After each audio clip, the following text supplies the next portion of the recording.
Nel 2009 l'allora sindaco della città, il senatore Stancanelli, con un apposito atto deliberativo decise di procedere all'abbattimento del ponte. Poi tornò indietro nelle sue valutazioni per poi ritornare indietro nuovamente.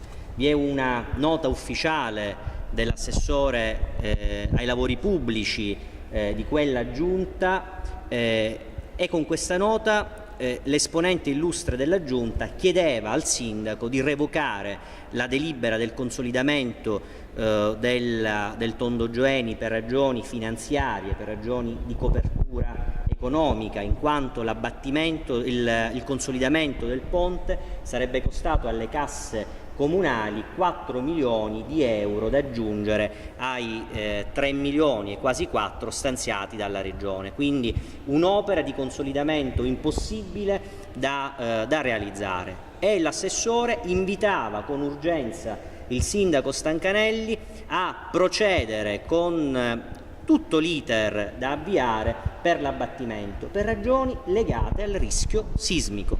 Non c'è stata superficialità?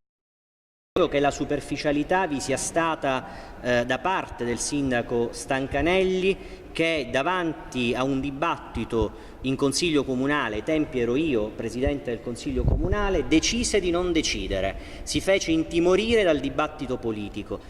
Chi amministra una città deve avere il coraggio di decidere e se necessario anche di decidere contro l'orientamento dell'opinione pubblica. Il sindaco Bianco ha deciso, riconoscendo all'abbattimento una necessità e un'urgenza indifferibile legata ad un fatto semplice: Catania, ahimè, è una delle città più alto rischio sismico. Allora forse sarebbe stato meglio che l'allora sindaco Stancanelli accogliesse la richiesta opportuna del suo assessore di procedere all'abbattimento. Noi abbiamo ricevuto in eredità dall'amministrazione Stancanelli una incompiuta, quindi la strada era unica, era a senso unico ed era quella dell'abbattimento. Abbiamo ricevuto in eredità un'eredità passiva, gli oltre 3 milioni e mezzo di euro che l'amministrazione precedente doveva dare alla ditta Tosa. Noi abbiamo pagato i debiti contratti alla precedente amministrazione e con assoluta determinazione proceduto all'abbattimento del ponte.